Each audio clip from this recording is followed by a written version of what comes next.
All right, so just to do a quick intro, I met Bobby, I want to say at the end of 2020 when I first moved to Mississippi. Yeah. Okay. Yeah. That was kind of a rough time in my life because I just got out of school and because of COVID lockdown, there weren't a lot of jobs near home. Yeah. So I had to come to the reality of moving pretty far away, and Mississippi was the best place for me to learn and get my career started because the program just had more educational resources. Yeah. But I literally moved out there with nothing. Just packed the soccer mom van, booked it 13 hours across the country. Man, that's brave right there, or it's like incredibly. I don't know if you call it bravery or courageous or whatever, or stupidity. Stupidity, yeah. A little bit of is healthy, maybe. Yeah, willing to take risks. 100%. Yeah.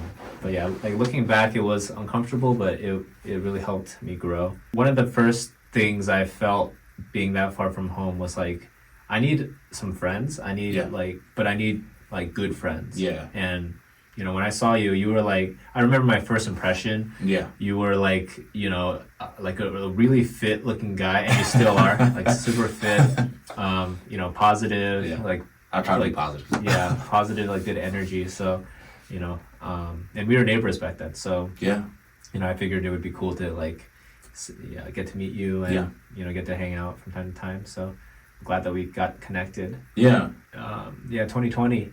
And now we're in 2023, which is kind of crazy. It is.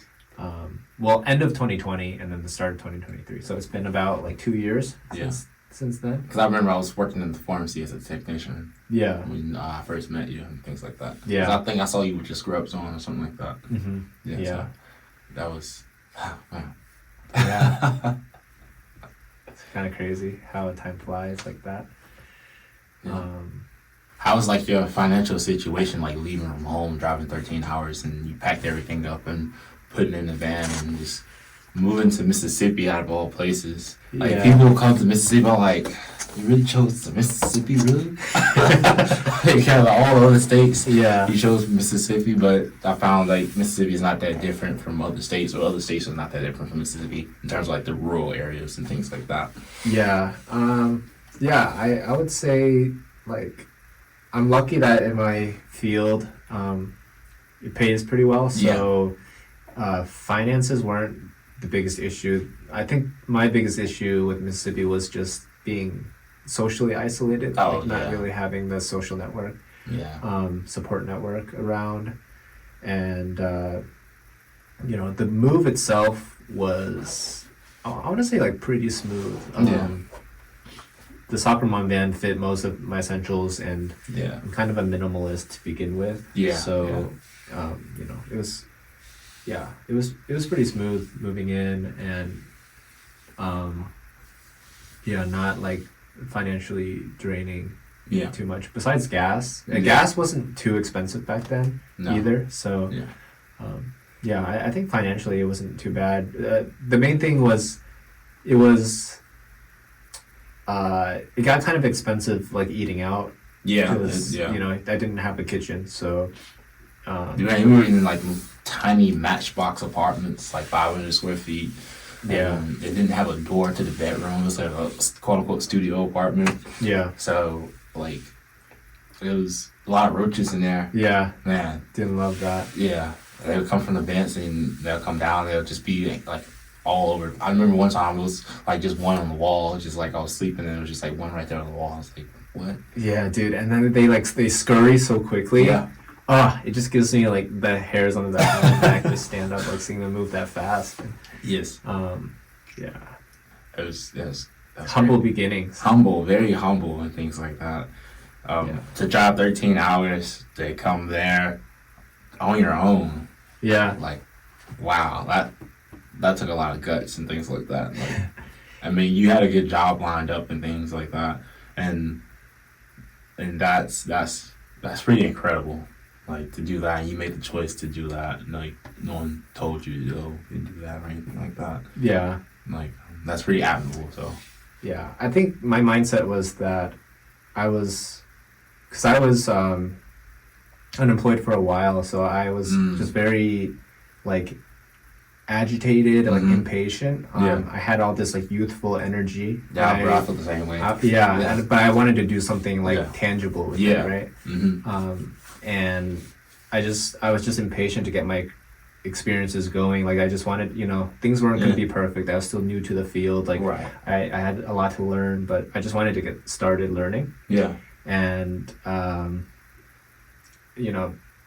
because it was like a good job, I figured it was worth like traveling pretty far just to get started. Yeah.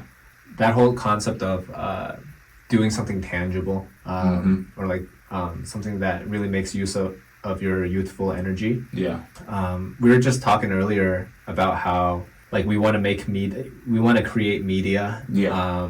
Either record podcasts or like we could like write a blog post or like publish something on TikTok, social media. But we were just talking about how we can put in a lot of time into these kind of things and come out with nothing. Yeah. It's like super hard to actually make money through the internet, and because there's just so many people that do the same kind of content but better. Yeah, like you're really like personal training. Like you have a lot of like physical therapists and a lot of trainers who've been doing it for a while, and they just get on and just do it so much better. They can explain things. They have the video edits and all that stuff. It's just like wow. Yeah. Sit there and I watch. I learned so much, and then I sit there like, they already put a lot out, so what else can I contribute or add to it and things like that. And the stuff they put out is a lot of science-related things or their interpretation on the studies and whatnot and different form and techniques and things like that. And you see a lot of them, they kind of branch out and do other things at some point. And I'm like, well, what's my input? What do I want to add to this? Like, there's not really a whole lot to add to it. It's pretty, like, I boil it down to it's really simple and just doing the basic stuff will get you to a good, reasonable health. Like exercise 150 minutes a week, like 2 days of high intensity, the rest of the days can be low intensity. Make sure you do some strength training. Then from there, make sure you get enough sleep, which majority of Americans and like me and you both, we don't get enough sleep, like at all. And then from there, the nutrition wise, it's like a lot of people from my personal experience and professional experience and training clients, they don't know what protein is, or they don't know how much protein they should be getting and things like that. And that's like the number one thing to like optimize muscle, and not just like bodybuilder to like big type size or anything like that, but just to have a good general healthy amount of muscle and things like that. Because when you have muscle on, you're less likely to get like super fat or to get diabetes and all these other things and whatnot. And so a lot of people focus on losing weight instead of like trying to build some muscle and things like that. Well, how you build muscle and all that stuff. And so it's just been a matter of like going down the rabbit hole and looking into it and seeing the patterns. And those, like if you do strength training or some resistance training, it doesn't have to just be weights. It can be body weight and all that stuff. Free weights, kettlebells. You can step into different realms. Yeah. You do those basic things, just sleep, 8 to 9 hours, good quality sleep. Strength training and some cardiovascular training, high intensity, low intensity, 2 high intensity days and the rest will be low intensity days. And then nutrition wise, try to get your protein first and then your fiber and fats, and then towards the end of the day your carbs, and you'll be pretty good to go. Because from the fiber and the protein, probably gonna be full for majority of the day, and then you have room to eat anything else. You're not going to end up overeating, especially if you eat the right amount of protein you need. And that's like 1 gram per pound of body weight. And that's like how you keep the muscle on. Because muscle is super important to keeping you youthful. Mm-hmm. If you look at the anatomy of the body, you study like even human A&P, or just look at any type of skeleton, like once you realize that your skeleton doesn't move without muscle, I mean, why not have more muscle? Yeah. Not just like muscle that you can't really do anything with, but like being strong. Functional muscle. Functional. Like just being strong and functional with your movements and things like that. And being strong in different planes of motion. Yeah. So that way you can do more things in life and enjoy your life and keep playing with the kids and grandkids as you get older. Because if you didn't have muscle, like I'll give you a prime example. If you didn't have muscle on your face, right here on your jaw will literally fall off. Because that's like the only thing that's connecting your lower jaw to your upper portion of your teeth. So It's interesting. I never really Yeah. paid special attention to that. That's why they call it skeletal muscle. Yeah. Because it's the muscle that moves the bone. And when you exercise or do resistance training, your bones get denser and they get stronger. And you're less likely to fall and break a hip as you get older. Yeah. And you get more blood cells produced. And you produce blood cells from the inside of the bone itself, in the yellow marrow. So it's like all these health issues that America is facing, for the most part, is chronic based on the living habits. Yeah.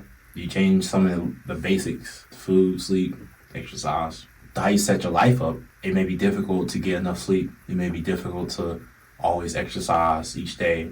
And it may be difficult to get the right amount of nutrition, especially if you have facing economic issues or financial issues and things like that. Yeah. So, but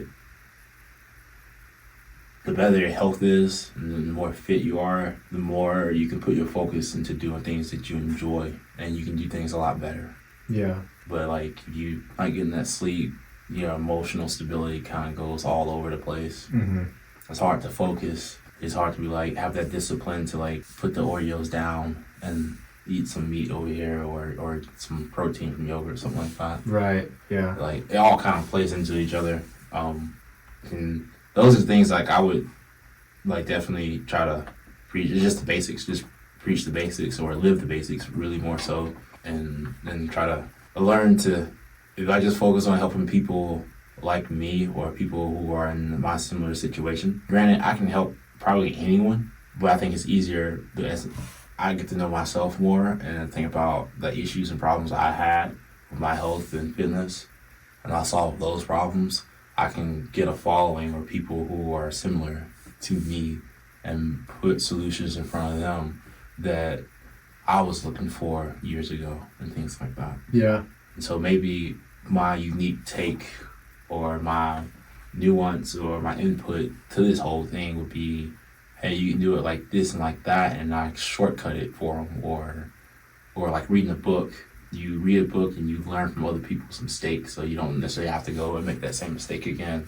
So that's the value in putting out media and content and making a book and things like that. Yeah. Even though there's so many people in the market already, you still have that group of people who want to hear it a certain way, who may not heard it in the way that you put it before, and they may start clicking with them, and they may start like being really successful in their endeavors. Yeah.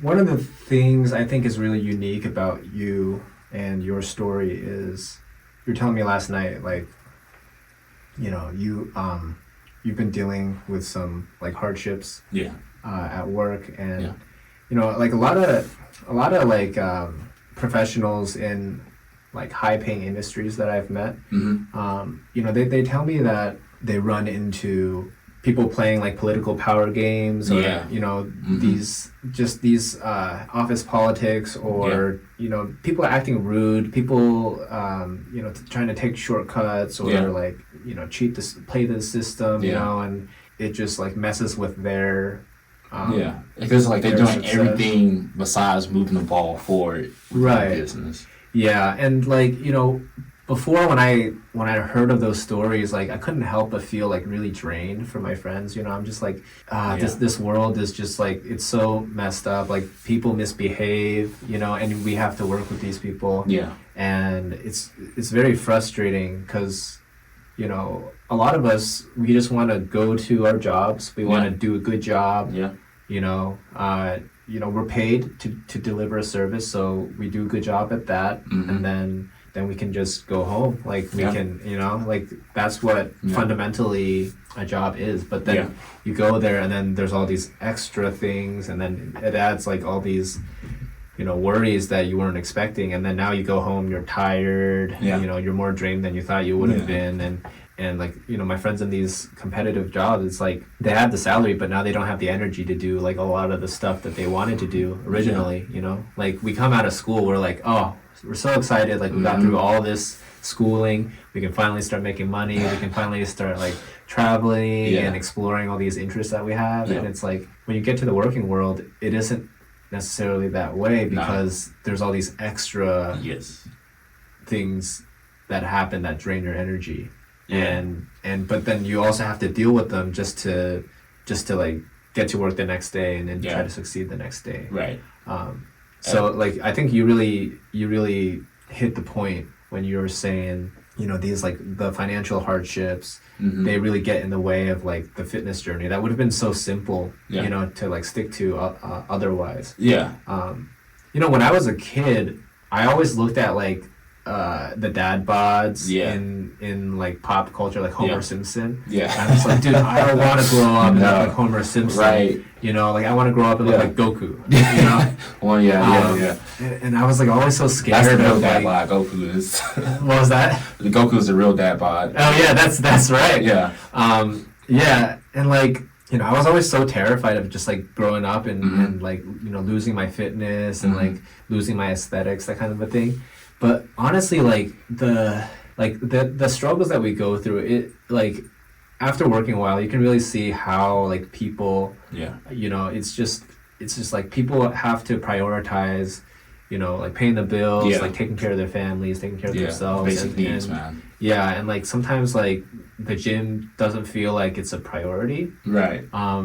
But it was really inspiring, like seeing you last night. You came, you know, after a 7-hour drive. Yeah. You know, you had to like put the puppy to sleep. The puppy was like complaining. Yeah. You know, you weren't getting enough sleep, but you still fit in like, you know, your pull-ups, you know, your iron gym, your like squats, that kind of thing. So like, bro, that's all I did, because I was up since 4 a.m. that yesterday. Yeah. And I always say like get something in. Right. And just stay consistent. All I did was 2 sets of pull-ups and 2 sets of squats. Yeah. And like I'm sore and things, I'm tired and whatnot, and my mood was just like going to the drain. That I still need to get that in. Yeah. Like, there's an excuse not to do it, and there's also an excuse to do it. Right.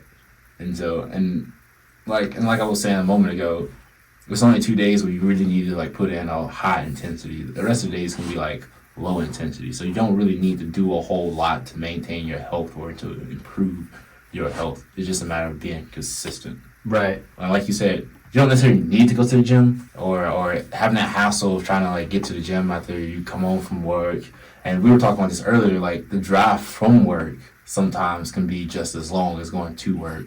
Because traffic, if you get off at 4 or 5 o'clock, man, the traffic's like, what's going on? Like everyone's just tapping on the brakes, like just it's you can be 30 to 45 minutes, or if it's 45, it's to an hour. And so that's 2 hours of your day that you're in a car. And like leaving from work, and let's say you didn't have a good day at work, and so now you're just like, that takes a lot of your focus away, man. Like I spent 2 or 3 months like just focused on stuff that I really didn't need to be focused on, but I'm glad I did. And I say I didn't need to be focused on, but it was really trying to like touch on like my own personal values and what I believe, and really trying to sit down like, why is this bothering me so much? Yeah. Like why is like the stuff they're doing there is like, and I take a step back and look at, because I believe the way they're doing is very unethical based on how I understand the business side of things and how to run a business the best way and things like that. Yeah. And so like the other thing that was interesting about that conversation was I always had this like stereotype that if a job is paying like really well, like it's gonna get nastier, it's gonna get more political, you know, it's gonna get more toxic. But you were even saying like you felt underpaid and people were being like unethical and difficult. Yeah. So it's like it's not even necessarily like you know, I have friends who make a lot of money, and then we think that if we just like quit our jobs and go to a job where, you know, we make less, but like you know, like people are just nicer. It's not necessarily that way. It's like, you know, you might end up making less and people are still being difficult. Yeah. And you know, so I think it was very helpful, like hearing that part of your story. I mean, it's interesting because like, you know, maybe your content might be more than purely like fitness. Like maybe you can get into talking about like, you know, how to balance your energy from a working life, like, you know, dealing with real life struggles, and how you still stay consistent. You know, that is a good point, because I mean it took me learning about business and like how you actually how can you make money and set your life up to the way you want to live. Because once you get out of high school, man, and if you go to college or not go to college, or join the military or not join the military, it's like at that point you graduate from high school, you're 18, 17 years old, the life you want to live is completely up to you, regardless of how much influence your parents had or how much say they want to have in it. When you get to 18 to 24, it's like that's all you. And then when you hit 24, you're about to be 25, it's like you got 5 more years left in your 20s, and now you're about to be 30. And like, what have you done to set yourself up for later on in life and things like that? Mm-hmm. And it's like learning about business and ethical ways to like make money, or how a business to actually be profitable, and the best way to do it is that you have individuals coming together for a common cause or a common goal, and it should be based on performance for the most part. And what I mean is, if I'm bringing in the business this much amount of money and I can objectively prove that, or say like the business values this because this is bringing more customers in or more members or guests, however you want to call it, and the business is making more revenue and is being profitable from that, then isn't it not right that I deserve a percentage of that from my work and things like that? Yeah. And it helps to defeat the notion of I need to work $1 for a time. Whereas if I just go off my performance and my time, then I'm the one that's dictating my pay. And at the end of the day, you always are the one that's dictating your pay. But when you have an organization that doesn't work like that, and they kind of pay one person more over here, even though they probably have less credentials, less qualifications, less experience and things like that. Whereas you have the other person in the organization that train up other people in these other places. They've been there longer, they're more qualified, they got the experience and things like that, and they've been paid the lowest. In a lot of ways, it's like kind of stealing from that person because they're putting all that work in to make the business, the organization more valuable. And they're also making themselves that much more valuable. And so you paying new people coming in more money than that person. Like how is that right? Because that one person is training all these other people to be better in the organization, to know how the company is ran and things like that, to bring in the profit and things like that. Isn't that person, the trainer with everyone else, is much more valuable than the people who get trained? Yeah, I would say so. And so to have that person be paid the lowest is like you're robbing them of what they're contributing to the organization. Mm-hmm. And so you're taking money from one person and giving it to someone else, versus the money that this other person is making is based on their performance and these specific things they're doing. And then this other person over here, they may be getting paid less, but because they're not performing or doing the same things as this person over here is doing. So then that's where, okay, that makes sense why we're not paid the same. Mm-hmm. So that's just understanding that business at the end of the day is really about serving the best interest of someone else, or serving the best interest of you. Because like I said the other day, if you're doing what's in the best interest of you at the best of your ability, doing what you love, then you can do it at a high level. And so any organization would benefit from that because you're bringing in more profit, more revenue for that organization, and it makes that organization successful at the end of the day. And so if you're making the organization, let's say $1 million, how absurd or unreasonable is it to ask for $200,000 from that $1 million? Right. So yeah, I mean, if you're contributing more, you probably deserve a bigger chunk of the pie, right? Yeah. You touched earlier on the ethical ways of making money. So we were talking about how, there are certain ways of making money, let's say landlording, which are not as ethical because certain people have the means to, purchase property, and then you can charge other people. Yeah. And these things, like property is limited. Eventually, people will buy up all the property in a town. Yeah. And then the opportunity kind of runs out for others. Yeah. But I read something from Naval Ravikant. He's a great guy, man. Yeah, you know him? Yeah, I heard him. Like, he's like the one that's like, really, you can set yourself free by learning code, or now it's media. So yeah. So he was basically saying, media and code are more ethical ways of making money. And so you and I were talking about how we were both interested in creating media, but it's so easy for a lot of people our age to look at influencers and want to do something similar. Yeah, it is. And end up doing poorly. Yeah. Because it's like, it's kind of risky, right? Like you can end up pouring a lot of time into creating media and not get much reward out of it. Yeah. And whereas you have your job where you get paid hourly and you're guaranteed to get that money because you've been there 8 hours, whether the work is done or not, type of thing. Right. Yeah. So it's like, I think it's a little bit, I mean, it's just like not ideal that you can have really high quality content. Yeah.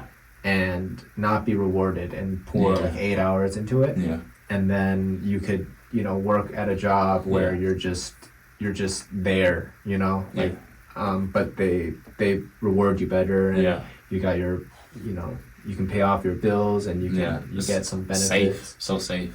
Right. I think the main key to making it on like the internet or digital media or the digital adventurer or explorer is collaborating with other people or making sure your content gets out there word of mouth, and making sure you understand how to spread the message or how to deliver your content to other people and where the people at and things like that. I think there's a lot more that goes into it on that side of things, because when you see like an influencer online and they have like some crazy wacko video up, it's like people talk about that and it's like funny, haha, and things like that, and you show your friends and whatnot, and you share it with your friends, and then that's like word of mouth right there.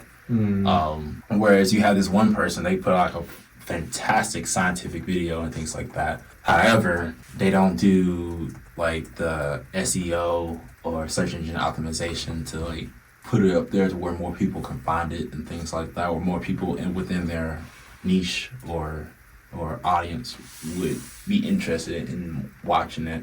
Yeah. And it doesn't get spread as much, and they go like years. I know some YouTubers, they go like years and years before like they have one successful video that goes viral and things like that. And Mr. Beast, he studied how to make a video go viral for such a long time, and he knows how to structure his videos in such a way that's unique to him, but it also goes viral and things like that. So it's like you really get into the digital media realm, you have to know how to navigate and sail around to the different islands and things like that. So it's like I equate it to travel. Yeah, I mean, my stance on marketing myself. Yeah. I've always been like so focused on the quality of the content. I was always like, okay, there's no point of marketing something unless you believe that it is the best thing that has ever been created. Yeah. The problem with that is you close yourself off from so many opportunities if you just like isolate your content and just try to like in a vacuum like make that content better. Yeah. Whether it's a product or a service. Whereas if you're connecting with other people, that feeds back into the content. Like you get new insights. Oh, I can tweak this thing to make my thing a little bit better. A good example of it is like if you're trying to play piano by ear. Yeah. If you're trying to self-study it, it can be really hard to navigate through all like the free internet resources to find out how to, what are the techniques to hear a song on the radio and then be able to play it on the piano. But if you're talking with other musicians who kind of know the ropes, they can just point you to like certain videos on YouTube that they found very helpful.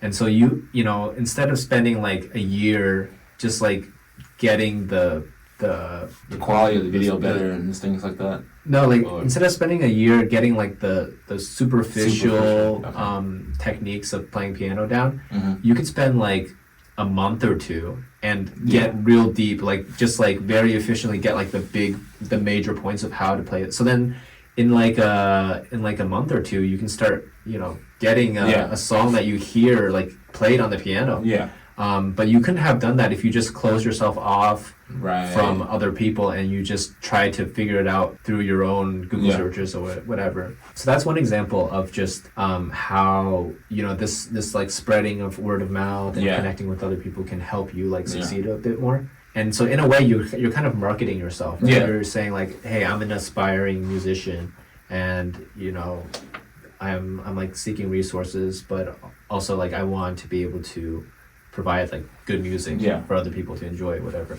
And then I just like, I guess the prime example of this kind of thing was like, I think Galileo was, the astronomer guy. He was said to have like kind of like plateaued in his research, whatever. Yeah. And then he discovered some kind of like constellation that kind of looked like the family sign of the Medici family, something like that, like a rich Italian family. And so I think he appealed to them by saying like, oh, I found this constellation that looks like your family's symbol, so that it means that you're like divinely chosen to rule in Italy or something like that. And like that might have been BS, or like that might have been him just like marketing, but he like won the favor of this powerful family.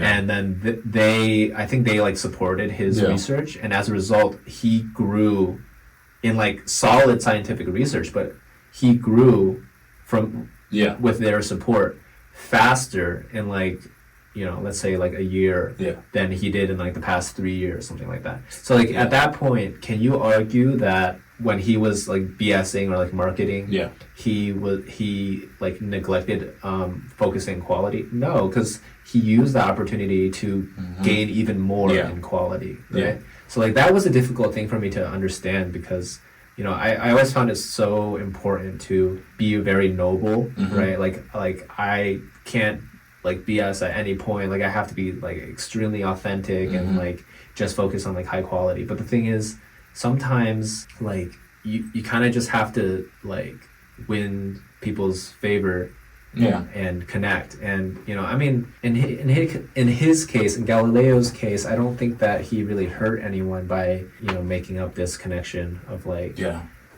Medici's and space. And they probably liked it, like the book of Dale Carnegie, How to Win Friends and Influence People, and things like that.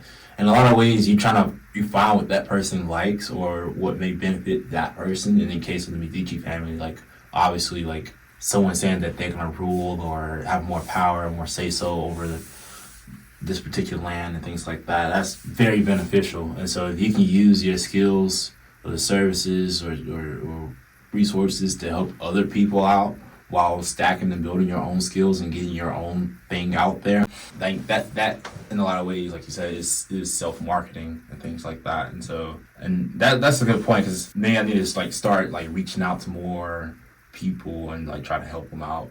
And because I know like Gary Vee has this thing like just help people for free, and Alex Hormozy has the same thing, that like really help people for free up front or at a very low price. But like the thing is, like, what type of people do we help? Do we help, like, because to me, you help one, you help 1,000. You help 1,000, you help 10,000 or 100,000. So is that like a quote you got from somewhere, or? Spider-Man. Oh, really? There it is. Yeah. Aunt May said it. I forget what. I think it was in the game or it was in the movie. I think it was in the game. Yeah. But like that really rung true, and like I get a lot of ways that I choose to be like Spider-Man. It's like great power comes with great responsibility as well, and things like that. And to my detriment, right now, I've been making it my responsibility for certain things that I don't need to be responsible for at all. That's where I'm like, people know my service and things like that, and what I can do and how good I am. And it's just like finding the right people who will value that type of thing, I think, is the next step for me and things like that. But like getting yourself out there is, I don't know, it's kind of weird, because you have to do like just a lot of stuff, and like you said, like it takes like 2-3 months, and you collaborate with someone, you learn, you help them out, and things like that. Yeah. It's like finding that time to actually go and do that. It sounds like you may have to cut something else out of your life and things like that. So it's like, what do I need to cut out my life so I can have time to go and do that? Because I heard someone say one time before, it really only takes 20 hours to actually learn something. To like learn the fundamentals of something and things like that. Because you don't have to be like a subject matter expert in anything to like make some profit from it.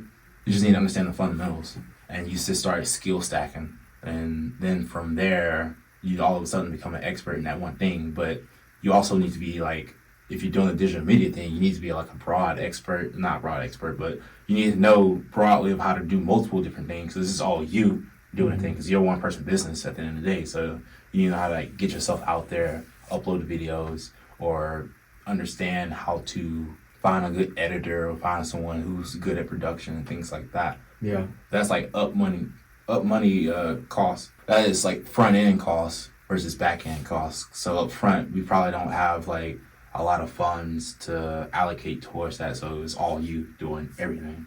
Mm-hmm. And having the time to do that, like working a 9 to 5 or something like that.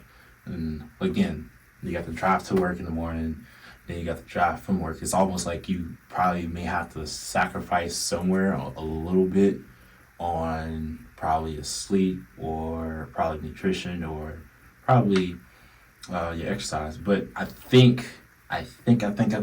believe that I may have figured out a way that you don't have to do that, because I've been traveling for the past few weekends, and the only thing I've been messing up on is my sleep, but that's like a different story. But in terms of exercise, like you said, like I figure out you don't need a lot of weights. Only time I really need weights is on the days that on my heavy days or high intense days. But even then, I can probably find something else that's like the equivalent to the weight. But if I can work out at home with like 15, 20 pounds or 25 pound dumbbells or something like that, I'll be good to go. For my exercise. And then for my nutrition wise, like I had to learn a lot about nutrition. Like it's simple at the end of the day. You just need to hit your protein, your fiber, fats, and carbs. And you don't need like a full course meal to do that or anything like that. Because I literally take a sweet potato to work now and I heat up in the microwave.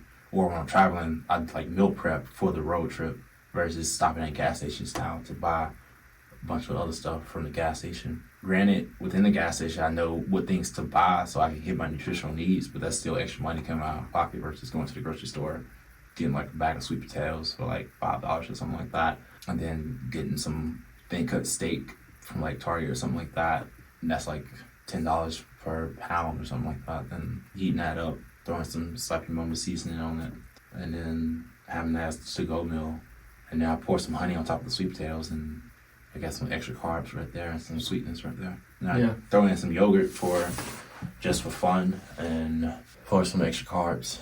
And for right now, that's about it. You can exchange the steak out for salmon or chicken, whichever one. I mean, you change the sweet potato out for, I mean, you do a regular potato, but does that really taste good? But like my point is like, if you make it simple and practical, then you can still get it done. Like, if you know, like, a very clear view of specific actual steps to take, you can get it done. I think what happens is, like, starting something new, you don't always have that clear roadmap. Yeah. And now, coming home from work, whatever BS, like, drama that was at work, I'm sitting there thinking about it, trying to de-stress and things like that. Now you're trying to, I got a dog, so I take my dog out to pee and poop, and then he's so energetic from being in the crate all day. Then you look at your home, especially if you have kids and you look at your home and you go, golly, there's a lot of stuff to clean up before you get chances down to eat or even decompress or think about anything else. So it's like that time to sit there and do something extra. It's like, it sucks, but eventually if you think the benefit or the grass is green on the other side, if you actually get this hobby or get this podcast or get this piece of media or this product out there, you can cut back on working so many hours at work and things like that. Because I think financial freedom is being able to, like, hey, I don't have to go into work today.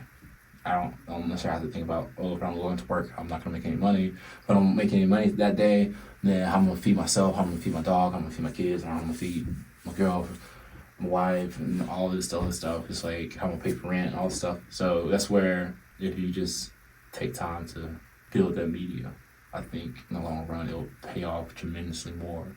Even though it's risky, it's not as safe, but with high risk come high reward versus staying at your job is really safe, and you make it to 401k, you may stay there for 20, 30 years, which is fine. I mean, do that. Just know that you, in a lot of ways, have to go to work. You have to get up even if you're sick. Mm-hmm. You need to get up. I mean, you only have so many days of paid vacation, so many times you can throw in a doctor's excuse.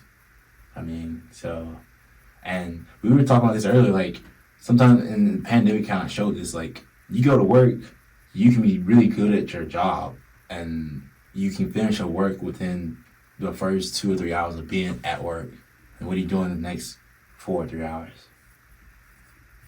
Like, if you got a real strict boss or a strict work environment, you can't really do too much of anything else. Like, and so you're just there, and like you kind of get into the bad habit of dragging your work out, even though you know that's not efficient. Even though you know it probably take 2 hours to do all this work, you don't have to really be there that long. And so, I mean,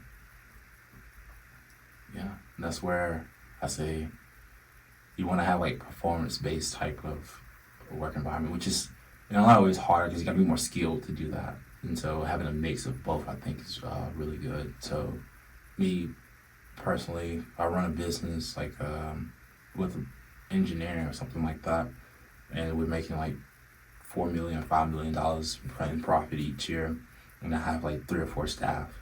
I mean, I'm gonna make sure they pay pretty well if we're making that much money. Yeah. And we'll do what we can to have like high margins and things like that. I think that's where a lot of businesses like kind of like mess up at. Like with Chick-fil-A, they have their focus. They chicken sandwich. They go a little bit outside of it, but they don't go too far outside of it. Where like Burger King, McDonald's, they kind of all over the place with the menu. But Chick-fil-A, like, hey, I know it's closed on Sunday, but Monday I'll be ready to go. Ready to go get my chicken sandwich. Yeah, they got the best chicken sandwich in town. Yeah. And so that's where you come into, you want to have something that's really good, really great quality. It's the best, but at the same time, it's like you do need to get the reps in and get the number up or the amount of practice up and things like that. Even though it may not be your best work or anything like that, but having that skill repertoire or that evidence to help you out to say like, oh, I can produce something a little bit better next time. I can do a little bit better this time. Yeah. Things like that. On the flip side, I see people on YouTube, they'll produce one video every 3 months and it'll be a spectacular video. And then they put all their effort into marketing that video and getting the search engine optimization up on that video and things like that. Or you can step outside the YouTube industry and go to the music industry with like J. Cole and Kendrick Lamar. They drop an album once every 2 or 3 years or 4 years or even 5 years, and people like eat it up and they listen to it because it's great albums majority of the time. Whereas you have Logic, the rapper Logic, he has good albums, and he at one point he dropped an album each year. He kind of got burnt out and he like retired from making music, and so he came back a little bit with some singles and whatnot for fun, but he got burnt out like doing it each year versus taking his time and really tighten up the lyrics and the melodies and all that stuff. So it's like, I think it's like a fine balance of when you first starting out, you just need to get the reps in, and then once you find the pattern and things like that, like you can start creating, then that's when you can like kind of pull back and take your time. And I think I'm in that moment. I think you're getting to that moment in your life where you can kind of like pull back and start doing less and really start moving the big levers and taking your time. I think you're way ahead of me in that aspect of things. I think you have big levers that you can pull. You just may not be aware of them yet, or you just haven't like really, really tried to like pull them down or pull them in your favor. I mean, that's one benefit of like when you pull a big lever, it benefits everyone else around you. Yeah. So, because when you're successful, then if you're playing a win-win game, not a zero-sum game, then other people around you can be successful. And one of my friends were like, when you come in at your best, especially if you're like a leader, then people either like are a little bit below you, but they're performing better than what they usually would because you're performing at your best, or you're in a situation where you're learning and you're performing at your best and you see that your best isn't good enough right then and there, but you know that you can get better and your best becomes better and better and better. And so now you make yourself that much more of a valuable asset in any place that you go. I don't know, I was all over the place with that. Does any of that make sense? Yeah. Well, I'm thinking about like the concept from like Tim Ferriss's 4-Hour Work Week. Yeah. Right? He talks a lot about the the Pareto Principle, where he says 80% of it was figured out by this economist, Yeah. Pareto. He figured out that 80% of the work gets done in 20% of the time. Yes. And then the remaining 20% of the work takes up 80% of the time, of your time. Yeah. So I think a big lesson from 4-hour work week is to not let perfect get in the way of good. Yeah. So like if you can continuously focus on devoting 20% of your time to achieve 80% of the results in like numerous arenas in your life, Yeah. then that's probably the most efficient that you can be. Yeah. And unfortunately, I think people who operate that way, Mm. As an employee in someone else's company, Mm-hmm.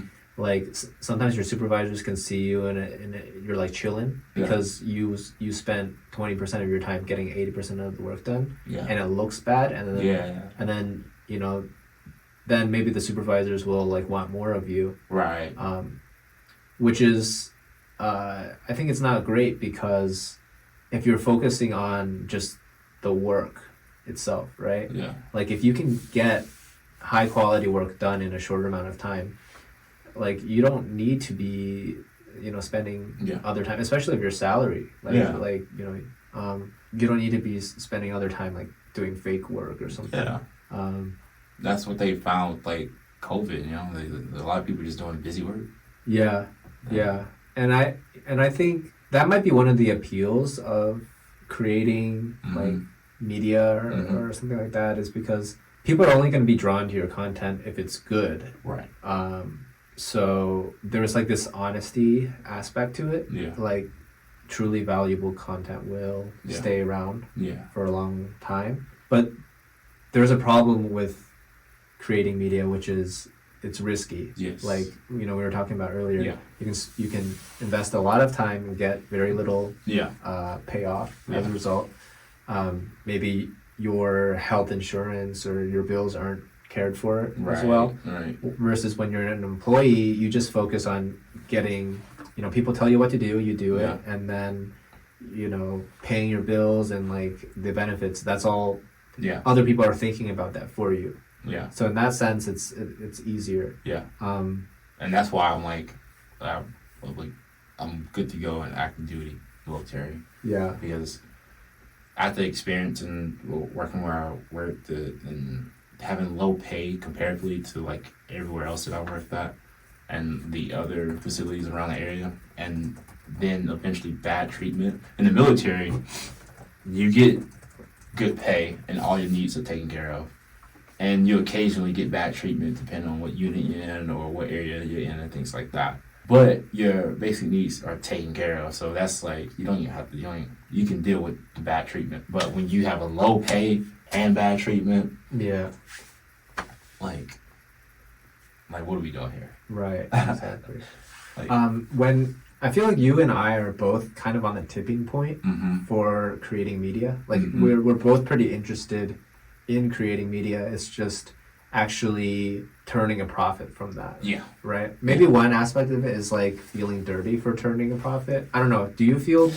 Yeah. For a long time, I was like, I want to like charge these people this because I'm not as good as I think I should be. Oh, okay. And then on the other side of it, it was just like, I don't know, man. It was just because I had an Instagram page for a long time. I had it since like 2017, and I like deleted it because I was like, this is not like the content that I really want to upload, like the quality of the pictures and videos and things like that. And so eventually I just deleted it. And so I'm just like, And now looking at my life where I'm trading my time for money, and it's like, I want to put something out that's really good.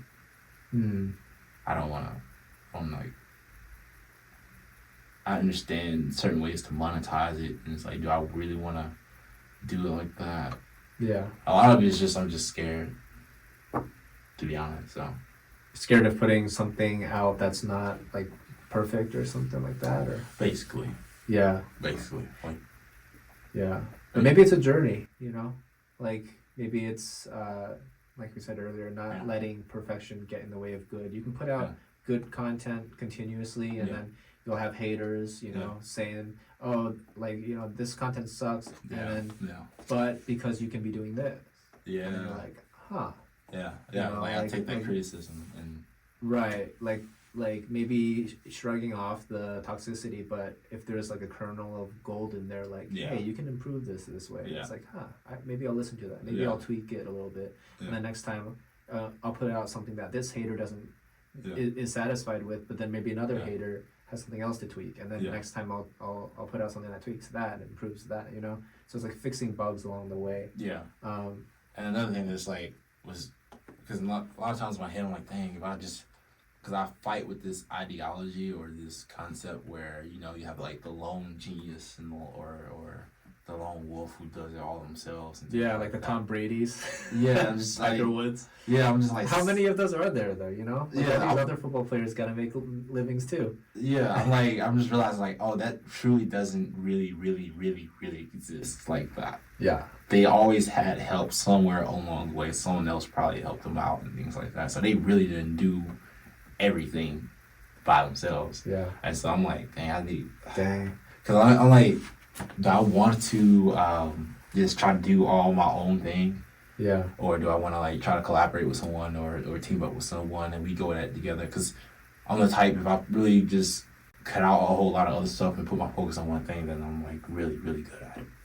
Like I'm pretty much good at anything that I do when I put my focus on it. Like it's just how I built myself up to do it, and I know I told you this earlier. Like it feels safe and very familiar to just work and not work smarter. Like that's essentially. I'm not working smart at all, but it just feels familiar to just, and it feels safe to just put hard work in, even though that hard work may not be moving the ball forward. It's familiar and it's getting me by, and that's all it's doing right now. It's just getting me by. It's not really moving me towards the vision or the life that I really want and things like that. And so it's like, it's very uncomfortable right now. And I guess it's just a matter of being comfortable with being uncomfortable, even though I've done that for so much in my life, especially like with hard labor or things like that. I'm fine with doing that. But like this whole, it's really just using your mind.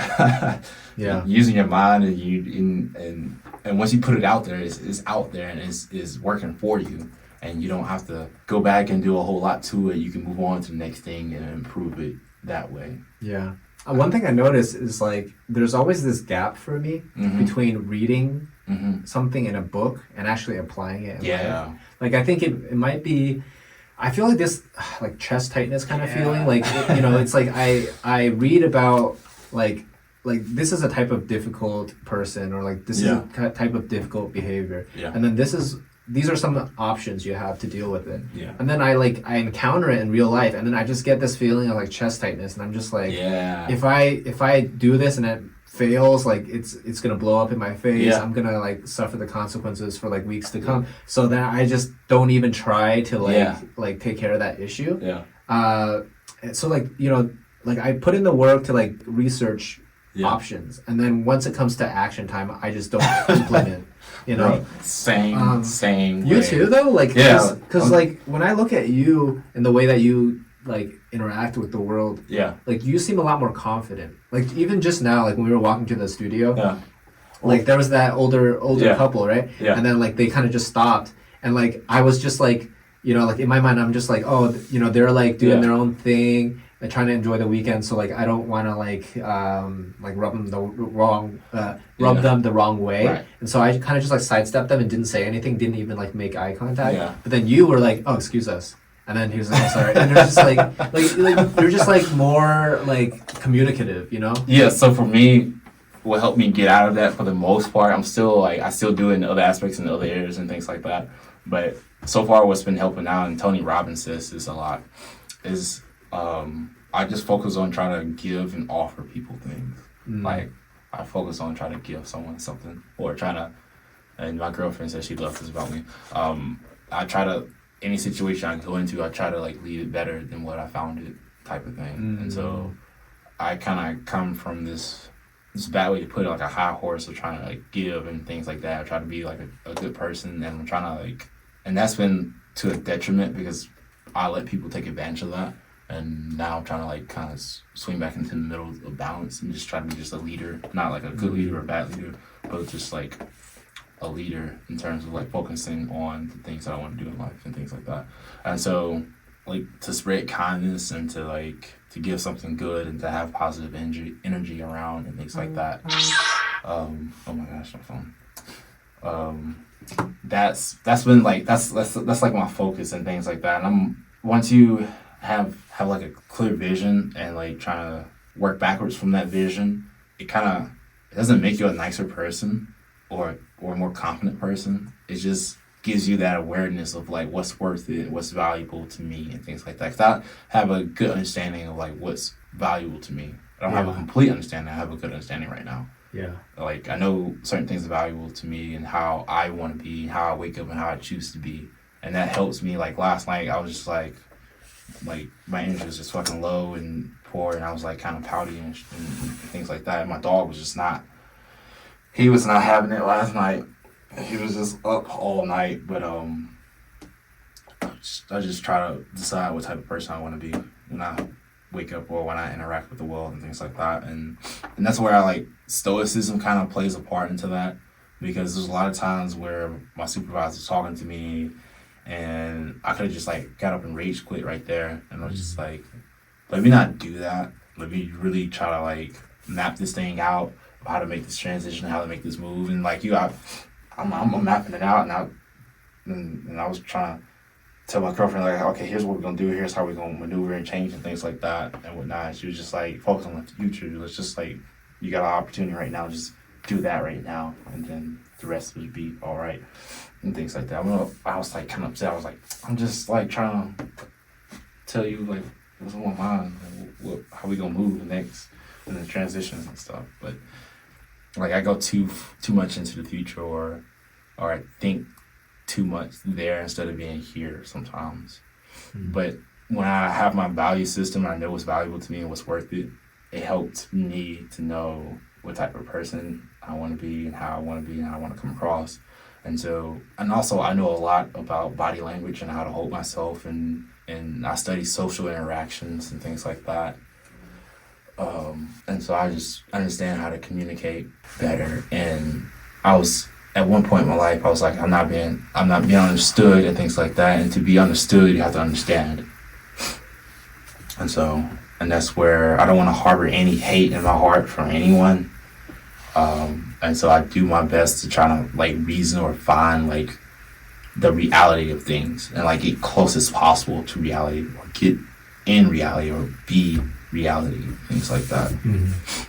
So I mean, that's like the internal process, and like just practicing that, and like have it as a state of being versus just something I do. But what I do is also me, but it's not always me. Because I know there was one point in my life I was just a straight up fucking hermit, and like I would just go to work and go back home and that's it.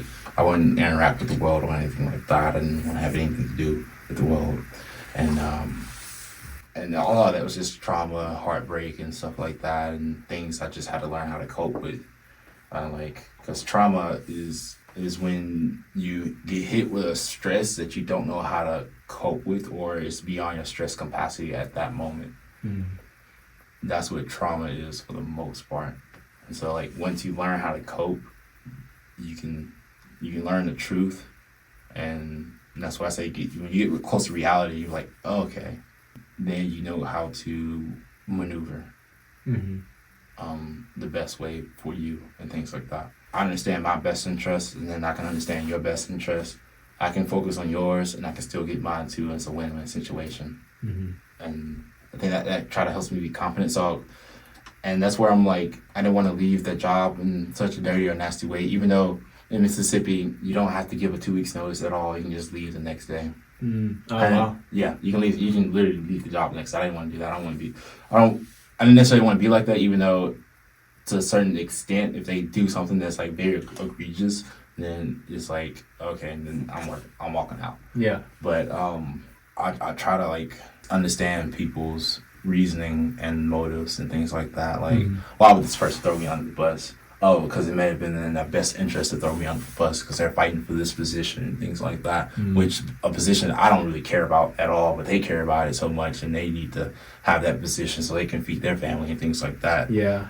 I need to look into that more, but like Ravikant had strategies for managing this. He basically said like, sometimes people will throw you under the bus because it's for their best interest. Yeah. But I think Ravikant said something like, you can turn it from like just that one encounter to like a longer term game. Like for example, if you hire like a contractor to help like improve something in your home, and then they're like, oh, for my best interest of like saving my time, I'm just gonna do a crappy job of this, and then just like walk out and then that's it. But then if Ravikant was like, but you can turn that into a longer term game, be like, oh well, I am looking for a relationship of a contractor who can do a lot of different improvements, not just for me, but also for my friends. And then that contractor will be like, oh, well, now I don't want to just screw you over in this one little interaction. I want to like take my time and do like a quality job. And then maybe in the future, there is more opportunities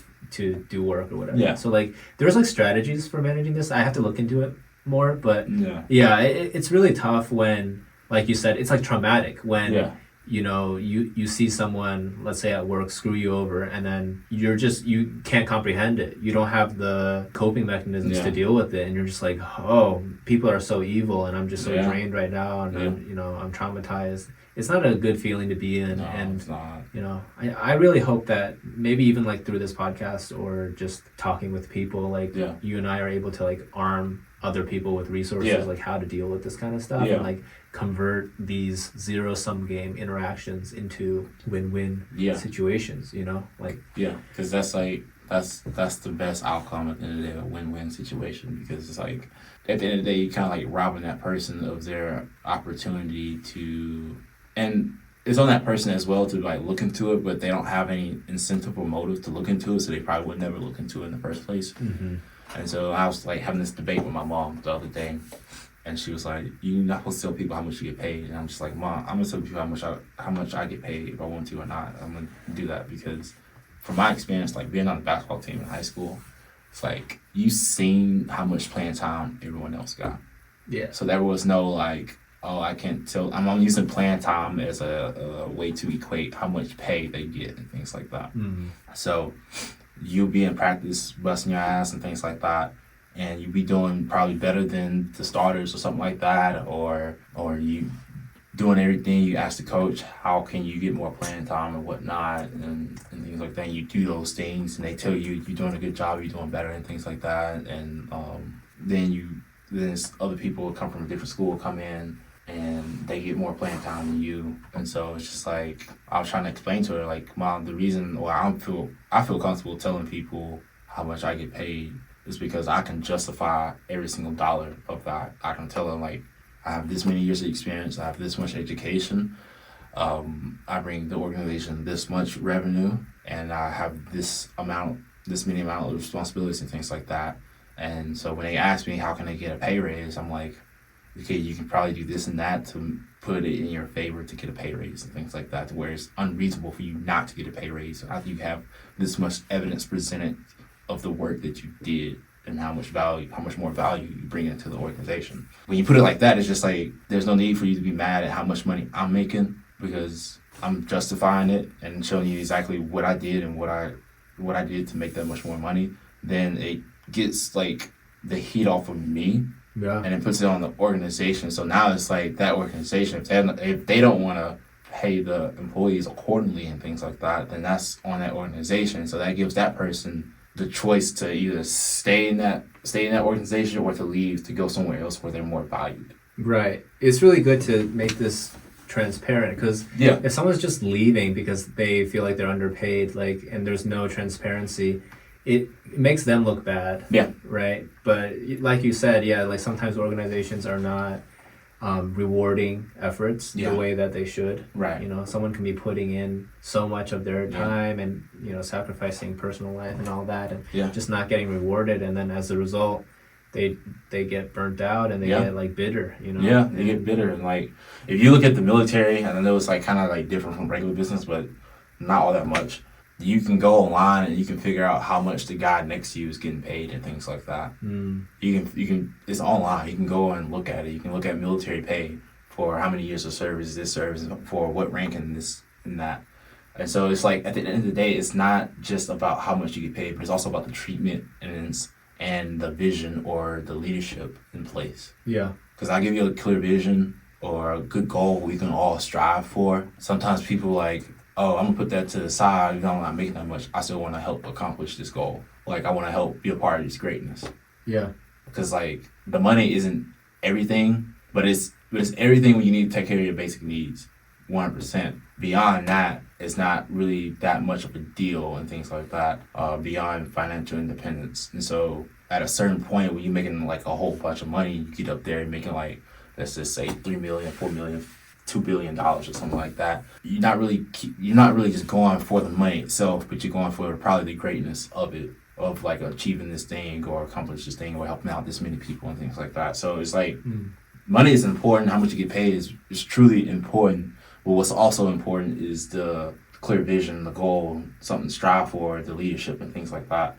That's important, the treatment and things like that. And so it's like, and yeah, of course you can have high pay, terrible treatment, or great treatment, low pay, and people will stay. But then when you have like both bad treatment and low pay, people are more likely, when they get the opportunity to leave, they probably will leave. Yeah. Because they'll probably stay because they don't see a way out of their own financial situation or out of their own issues and problems. But there's other avenues they can jig and drive to. It's like you getting bad treatment and poor pay. You can probably go online right now and learn how to copyright or freelance write, and just take your time building it up, or learn how to program and take your time. Yeah, there has to be something keeping you there. Yeah.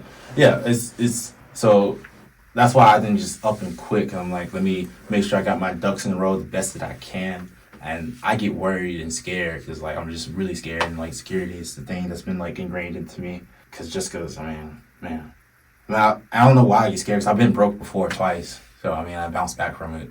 It's just I realized that at this point in my life, and I think you're there too, that we don't necessarily have to be doing any things that we're doing. We can just get like a full-time job doing something else and just get the money and go back home, and that's it. And that'll be that. But I have a vision for these goals and these things that I want to do. And so it's worth it. This struggle that I'm going through is worth it versus any other struggle and things like that.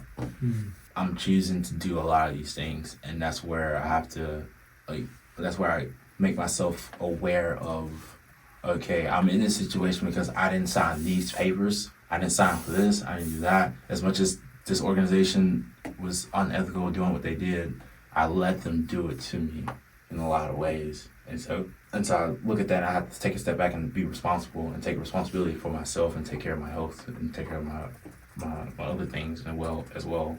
And I meant take care of my basic living. And that's where I'm like, letting them know, I need to leave this position right here. I need to just focus on this and that because I'm getting more of a return in this and that. And so if I focus on more of that, it's going to help y'all out anyway, versus doing this for so many hours and y'all limited to me on the hours that I can work. And so why am I spending hours at the lowest rate when I can build up the other two rates, which are much higher than $14 an hour or $12 an hour, when I make $28 an hour personal training a client? Like, granted, I don't necessarily need to have a client train for 1 hour. They do accumulation of time. So if somebody buys like 45 minutes for 5 sessions, so that's like an hour and a half for every 2 sessions. So I think I did the math the other day. It was just like I get $140 from that out of the other portion that goes to the facility. So it's when they buy 45-minute sessions for 5 sessions, it's $225. And so out of that, I get $140, which is decent, still decent. So $28 an hour, and then the group exercise is $22 an hour, and I can only work 30 hours a week. So why would I do the other thing at $12 or $14 an hour? It's eating up my time and things like that. Yeah. And so it's like the reason I'm doing it and the reason y'all put me in that spot, the reasons that I can objectively prove or take as truth from what y'all told me, and from what I can figure out, is no one else is trying to do this job midday because it's such low pay compared to the other organizations around for the same job is paying more. Yeah. So you only have 2.5 people because one person is retired, so he's it's not that big of a deal to him. Pay's not that big of a deal. But the other person, she's finished her associate's degree, about to finish her bachelor's, and she's at home with her parents, but she knows she needs to save up money to get her own place. Mm-hmm. And like she has big dreams and goals as well. And so, but at the end of the day, every American needs to be saving their money or earning more money to build their wealth to get that financial independence and things like that. Yeah. And so for us to be working there like 8 to 3 or 5 a.m. to 2 p.m., 1 p.m., when we can be working elsewhere midday, because that's a hard person to find to work a midday shift. That's not full time. And that's the crazy thing about all this. I'm not even full time doing all this, just part time. Yeah. So it's just like I was taking on that responsibility, or I was taking on their problems and trying to like help them out and things like that. If I keep going like that, I'll be forced to leave anyway, because I wouldn't be able to keep working there because I wouldn't be able to afford to work there because I'm paying for my savings to take care of my basic needs to keep working there. And then, you tell your parents what they're going to say, go get a full-time job. Yeah. So it's like, it's on me. And so what their issue is just they don't want to pay more for that particular position. So that's not my issue anymore. It never was my issue. But I just decided to take it on and try to be helpful and things like that. And so I don't need to do that. Yeah. You got too much with school and... Yeah. Military stuff going on. So it's not... So it's like... Take care of yourself, people. Yeah. Yeah, like, do what's best for you. And I know it feels icky to, like, it feels selfish, in my opinion. It feels, like, selfish to do it, and like, it's been looked down upon for a long time. But I think if you're, like, humble about it, it's fine. Yeah, humble, and also, how can you take care of others if you can't take care of yourself, right? Like, That's why they say on the airplane to put on your oxygen mask before you put on others, because if you're passed out, you're not going to be able to help anyone. Yeah. And I saw this like great picture. I think it was on like either Pinterest or TikTok or Instagram before I deleted it. It was like when you're unhealthy, you're really being selfish because now you're putting more of a burden on other people. So now other people have to go out of their own lives or out of their own way to take care of you and spend extra money they wouldn't actually have to spend if you were just healthy. And I mean healthy in terms of like just daily habits, daily living, things like that. Yeah. Stuff that's like very preventable based on lifestyle. Yeah, that's huge, man. Yeah. Well, speaking of taking care of ourselves, and we haven't really eaten yet today. It's already 2 p.m. I saw you eyeing the chips and the spinach dip. You want to take a bite for the ASMR with our $2,000 microphones? Man, that's good. And these microphones getting a whole bunch of sound, man. Yeah. Sound. Okay. This is how we go viral. Yeah. This is like what sets us apart from other podcasts. Oh man, that's a good bite. Man, it's so good. Spinach dip. So addicting. Yes, it is. I absolutely do not need to eat it, but I just enjoy it. Yeah. You hear that, folks? That's the sound of self-care right there. All right. Well, I think that concludes today's podcast. We talked about some pretty important things, I think. So hopefully it helps someone out there. And we're just going to go feed our starving bodies now. Hopefully it helped me because I can just apply what I just said. Yeah. And keep going with it. Yeah. All right. Peace out, guys.